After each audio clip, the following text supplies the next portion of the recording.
शेनवारा राती जाल्ल्या एका एक्सिडेंटा खातीर चोर्ला घाटाचेर खूब ट्राफीक जालें आनी त्या खातीर आयतारा येवपी येरादाऱ्याक खूब त्रास जाले.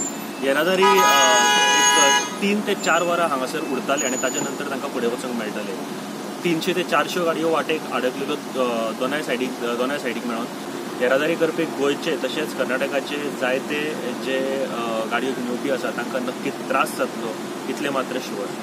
वो गाड़ी टर्निंग में पास नहीं हो सकती.